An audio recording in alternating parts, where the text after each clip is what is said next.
Bismillahirrahmanirrahim. Baik, kita bisa mulai ya. Assalamualaikum warahmatullahi wabarakatuh. Ya.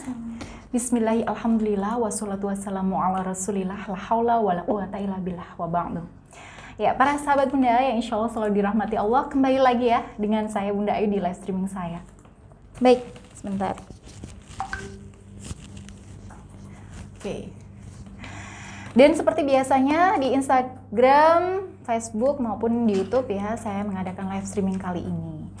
Nah, tetapi untuk live streaming kali ini saya tidak sendirian ya. Alhamdulillah nih di samping saya ada asisten saya Mbak Dinda ya.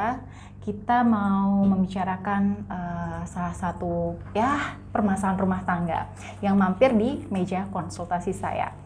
Nah, baik langsung saja ya.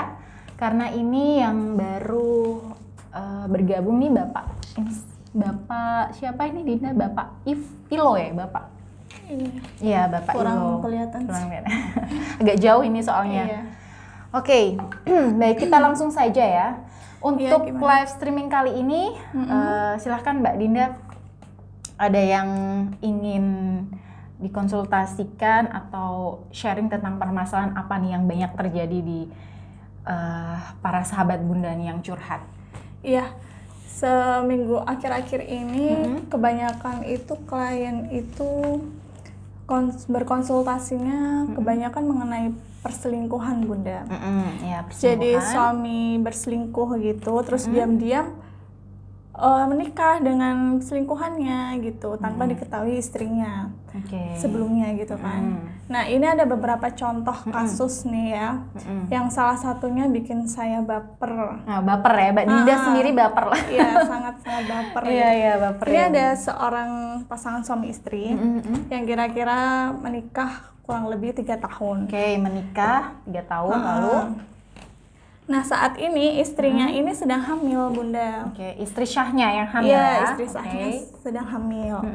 Lalu baru tahu nih istrinya yang sah ini kalau suaminya ternyata menikah lagi dan sudah malah memiliki anak dengan istri sirinya.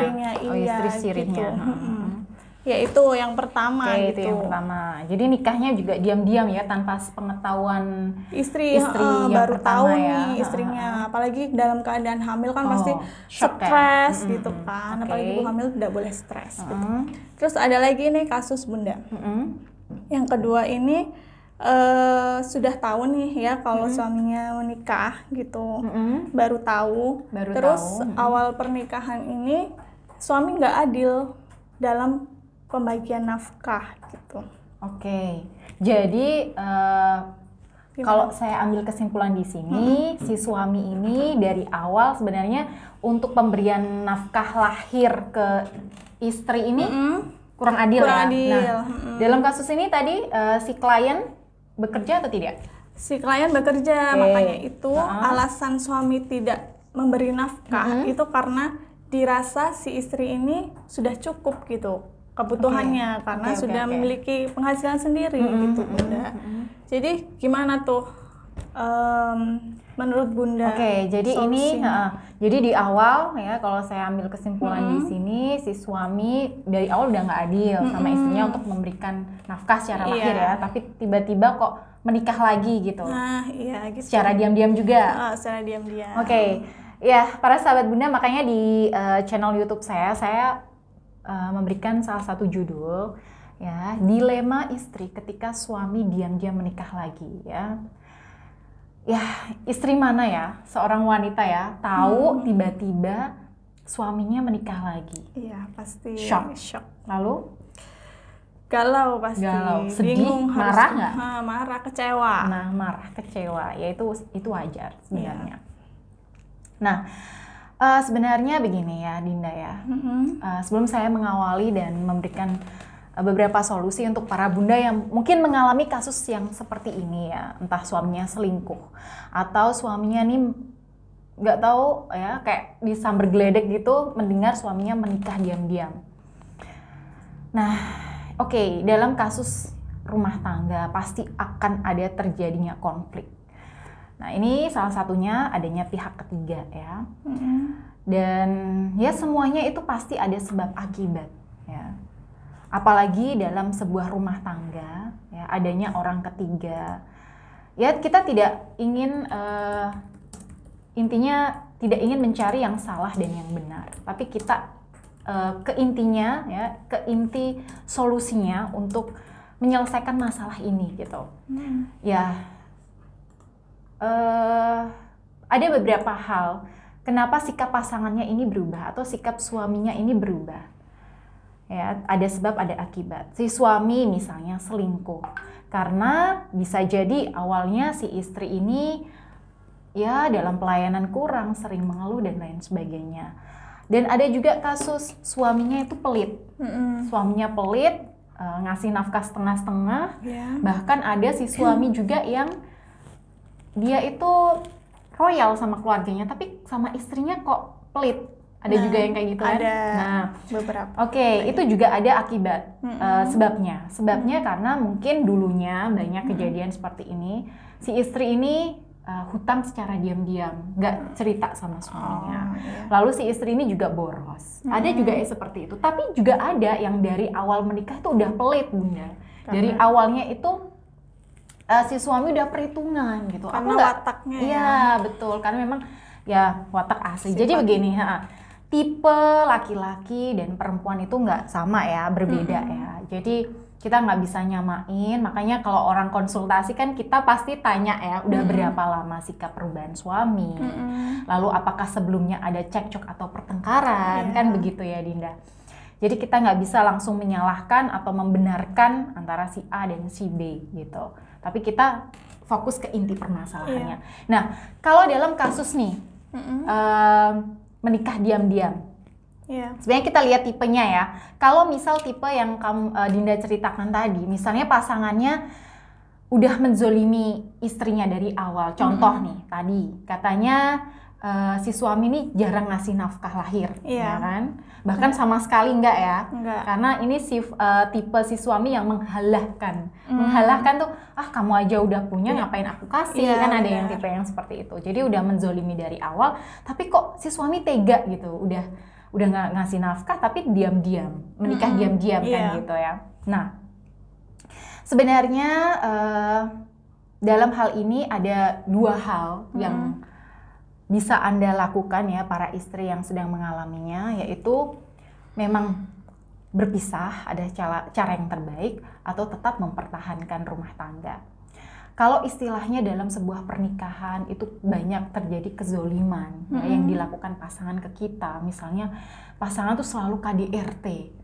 Jadi marah sedikit main gampar aja. Iya, main tangan gitu ya. Iya, main tangan. Sedikit-sedikit suaminya bilang kata talak, kata cerai gitu. Jadi kalau emosi tuh si suami tuh sering melakukan atau bicara kata talak gitu. Ya mungkin ada faktor lain. Ya memang si istri kadang juga nggak bisa ngontrol emosinya ya. Jadi emosi dibalas dengan emosi juga. Nah itu yang terkadang permasalahan tuh jadi bertambah besar. Gitu. Nah ini memang ada dua pilihan ya Bunda ya. Tetap bertahan dengan pasangan Anda atau memang udah ingin lebih baik berpisah begitu. Karena begini, kalau memang istri yang terzolimi ya, di mana suami ini jarang menafkahi Anda nih, kurang layak begitu ya. Apalagi sudah berani berselingkuh di belakang Anda. Nah, di sini juga para istri punya hak kok untuk mengajukan gugatan cerai. Nah, terlebih kalau tadi suami Anda ini lebih mementingkan istri keduanya daripada Anda. Jadi nafkah lahir batin itu sudah diberikan full kepada istri keduanya. Jadi dia tidak adil sama istri pertama. Nah, dan seorang suami ya yang para ahli ulama juga mengatakan bahwa seorang suami yang berpoligami ya lalu tidak adil, maka di akhirat nanti akan berjalan miring ya, tidak seimbang dan berat sebelah. Itu sebagai akibat dari perbuatannya. Jadi memang poligami dibolehkan dalam agama Islam, tapi memang harus benar-benar tahu dan paham mengenai gimana poligami itu sendiri. Gitu. caranya dia harus bisa benar-benar adil terhadap istri pertama dan kedua. Apalagi kasusnya kayak tadi nih Dinda. Jadi mau tidak mau kan si istri harus merelakan suaminya untuk berpoligami. Karena tadi ya punya anak kan ditambah mengandung tadi ditambah ya. mengandung. Jadi kan nggak mungkin ya Bunda kalau harus dikasih pilihan untuk bercerai gitu kan. Apalagi sama selingkuhan ini juga punya anak gitu. Anak masih butuh dan itu sudah orang tua. Menikah siri. Jadi sudah syah di mata agama ya. Jadi kan saya paham sekali keadaan Bunda di sana, di mana mempunyai suami yang tiba-tiba sudah menikah ya secara diam-diam ya. Saya paham. Nah itu memang tadi dua ya. Kalau memang jawaban Bunda di sini tetap ingin mempertahankan suami, ya berarti Anda pasti ada keyakinan di dalam hati di sini ya para Bunda, bahwa suami Bunda ini insya Allah bisa berubah ya, dan Bunda juga paham bahwa suami Bunda ini ya biasanya ada juga loh yang terkena pengaruh energi negatif dari si ya. Jadi begini, kalau memang niatnya suami Bunda karena Allah Ta'ala, insya Allah juga jalan ke depannya baik. Tapi biasanya ya, endingnya kalau si suami ini hanya nafsunya saja untuk berpoligami, itu endingnya kurang bagus. Iya, pasti akan. Nah biasanya nih para klien dari saya yang bantu mengikhtiarkan suaminya, ya insya Allah suaminya juga tersadar dan mengakui kesalahannya, Dinda. Ya, amin. Gitu. Oke. Nah ini tadi ada pertanyaan juga. Gimana? Kalau misalnya saya memang meneruskan, cara gimana untuk bisa lebih mengikhlaskan gitu kan? Nah itu banyak sekali Bunda yang bertanya seperti itu. Gimana sih Mbak cara ikhlas gitu? Kalau hanya ngomong aja itu kan gampang. Gampang gitu. Ya, ngomong aja gampang ya. Kita yang merasakan itu agak susah karena kasih sayang dibagi, apa-apa harus terbagi gitu kan jika suami berpoligami. Nah itu gimana Bunda? Ya memang susah ya, kadang tuh bicara kayaknya tuh mudah aja, ikhlas, pasrah, tapi itu yang jalannya kayaknya susah gitu ya. Gitu. Ya saya paham di sini, makanya sebenarnya untuk bisa mencoba menerima, mengikhlaskan ya, kita harus bisa berpikir lebih positif, mengubah mindset kita. Jangan sampai ada loh klien saya yang bilang seperti ini, saya nggak kuat Bunda, bahkan kalau sampai bulan depan ini saya kok masih selalu dizolimi sama suami saya, mending saya bunuh diri. Ada yang seperti itu loh. Iya, ada beberapa sih ya kan. Nah iya, itu jangan sampai seperti itu ya. Tapi apapun masalah dalam rumah tangga ya yang sedang Bunda alami nih, kita harus bisa berpikir positif. Oh iya, memang dalam rumah tangga, dalam kehidupan itu kan kita pasti diterpa konflik ya. Pasti ada ujiannya. Nah, oleh karena itu, gimana kita bisa fokuskan, oh ya berarti Allah itu sayang sama aku, diuji dengan seperti ini. Mungkin Allah pengen aku lebih mendekatkan diri kepadanya. Mungkin aku memang harus banyak-banyak beristighfar mendekatkan diri kepada Allah. Iya, mungkin itu teguran dari Allah agar kita mendekatkan mungkin diri kita. Selama ini aku kurang maksimal dalam ibadah gitu kan. Oke. Lalu kalau itu udah ada mindset di dalam pikiran kita, yang pertama mulailah dari diri kita sendiri, ya, mencoba untuk lebih menghargai diri kita sendiri, lebih bisa menata hati, ya. Kalau Anda tidak bisa menghargai diri Anda sendiri, ya orang lain tidak akan menghargai diri Anda, gitu. Maka dari itu sayangi diri Anda, buat diri Anda itu berharga, ya, cintai diri Anda, hargai diri Anda. Nah, yang kedua, jadilah versi terbaik dari diri Anda. Maksud saya di sini adalah, ya mungkin di sini Anda ini bukan istri atau wanita sempurna ya. Yang mana ada sih manusia yang sempurna ya, kecuali Rasulullah SAW gitu ya. Semua orang pasti punya kelebihan dan kekurangannya masing-masing. Anda, saya, Mbak Dinda, semuanya pasti ada gitu. Nah, di sini Anda tidak perlu menjadi siapapun, ya. Anda juga tidak perlu meniru tokoh-tokoh atau artis-artis kesayangan Anda, misalnya kayak gitu ya. Nah, tapi Anda cukup berusaha menjadi diri Anda sendiri sesuai versi terbaik Anda. Nah, contoh nih misalnya, Mungkin dari sisi negatif Anda sudah introspeksi nih. Oh iya, mungkin selama ini aku kebanyakan suuzon sama pasanganku. Iya. Nah, Bisa. kayaknya aku kurang percaya diri nih dari penampilanku. Terus ada rasa malas, ada juga rasa cengeng ya, kebiasaan suka mengeluh sama pasangan, bahkan diri sendiri juga sering dikeluhin nih. Nah, kebiasaan sering bicara hal negatif daripada hal positifnya gitu. Nah, di sini Anda lebih baik fokus untuk memperbaiki itu semua.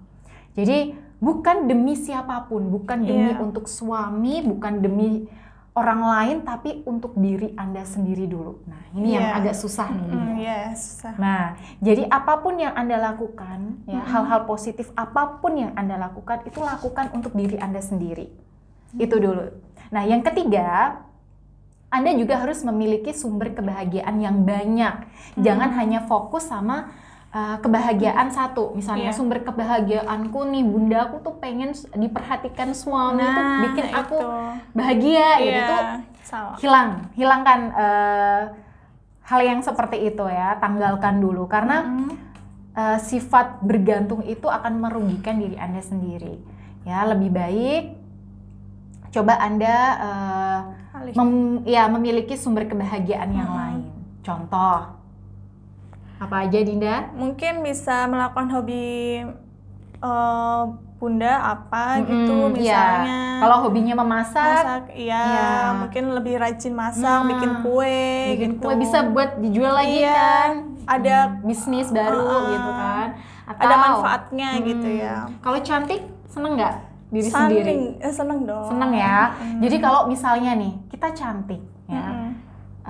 Kita dengan olahraga badan kita jadi lebih segar, sehat, langsing, kelihatan cantik. Nah, itu membuat diri kita senang, bukan karena biar suami perhatian. Jangan seperti itu. Tapi lebih baik kalau kita cantik, ya aku senang lihat diri kita bahagia cantik, dalam diri. Betul sekali. Lalu pekerjaan nih. Nah, fokuskan pada pekerjaan. Kalau misalnya saya tuh pernah ditanya sama klien saya, gimana jadi tuh, gini. Bunda, kalau Bunda jadi saya nih, punya suami yang diam-diam menikah, bagaimana nih Bunda menyikapinya? Saya pernah ditanya seperti itu. Terus, ya kalau saya sendiri, ya pertama ya saya lebih ikhlas kan, saya pasrahkan semua kepada Allah. Saya tetap dekatkan diri kepada Allah karena Dialah Maha yang membolak-balikan hati hambanya ya. Saya tetap mencoba untuk bersikap atau berpikir positif. Lalu itu tadi, saya yakin saya mempunyai atau memiliki sumber kebahagiaan yang lain selain untuk perhatian sama suami itu saya nomor sekiankan dulu. Tapi saya lebih fokuskan dulu ya. Coba mencari kebahagiaan lain. Saya berkumpul dengan teman-teman yang positif, bersosialisasi, saya bekerja, ya insya Allah kalau saya bermanfaat bagi orang lain, membantu orang lain, itu juga merupakan kebahagiaan buat saya. Iya benar. Ya kan? Saya olahraga atau mengatur pola hidup sehat, saya cantik, saya bangga dengan diri saya. Iya benar. Bersyukur kepada Allah. Begitu Bunda. Jadi walaupun sulit, tetap Bunda harus bisa berpikir positif, lakukan hal-hal positif untuk diri Anda sendiri dan untuk mencari ridho dari Allah. Tapi ini bukan berarti tidak lupa dengan melayani suami ya Bunda ya? Betul sekali. Jadi begini, ya kita melayani suami, walaupun terkadang suami ini jutek ya. Tuh, kalau udah punya istri, kadang punya istri. Tetap, karena ini adalah ladang pahala bagi kaum para istri nih, para wanita ya. Jadi melayani suami, lakukan dengan ikhlas ya, karena itu pancaran auranya berbeda kalau kita melakukannya dari hati. Itu kita terlayani, tetap kita melayani suami dengan baik ya Bunda. Betul sekali. Itu tadi, kita harus bisa berfokus pada dua hal. Untuk mencari ridho dari Allah dan untuk diri kita sendiri. Bonusnya ya perubahan suami, perubahan sikapnya, perubahan baiknya ke kita gitu. Jadi banyak juga ya. Nah ya kebanyakan kita memang minta imbalan. Jadi kalau kita baik ya kita harus mendapatkan hal baik gitu. Nah kalau kita mindsetnya di situ ya, kalau kita nggak dapat sesuatu apa yang kita harapkan ya kita malah sedih gitu. Tapi kalau kita berpikir positif, ya udah aku melakukan kebaikan demi diri aku sendiri ya, lebih fokus untuk mendapatkan ridho dari Allah.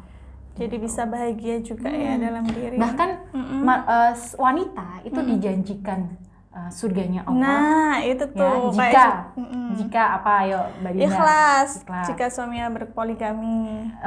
Dan ini juga nih, para wanita tuh cukup melaksanakan sholat 5 waktu ya, puasa Ramadan, melayani suami dengan baik. Nah itu tuh udah dijanjikan masuk surga. Iya. Gitu.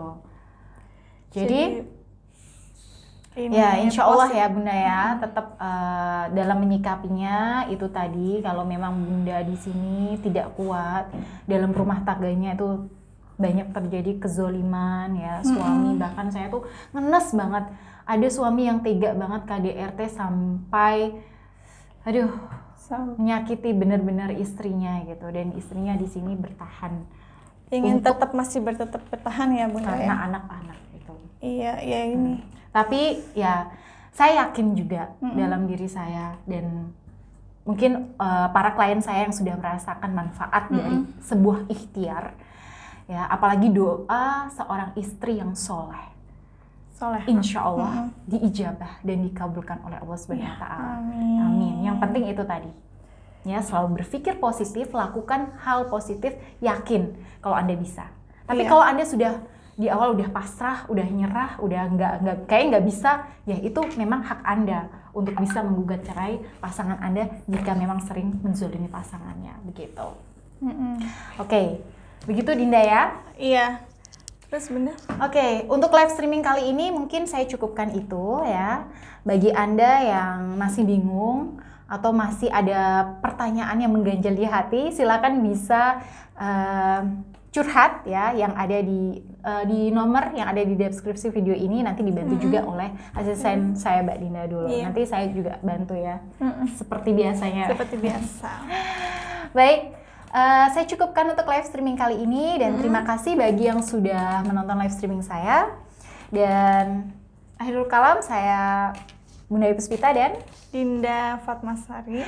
Wassalamualaikum warahmatullahi wabarakatuh. Waalaikumsalam warahmatullahi wabarakatuh.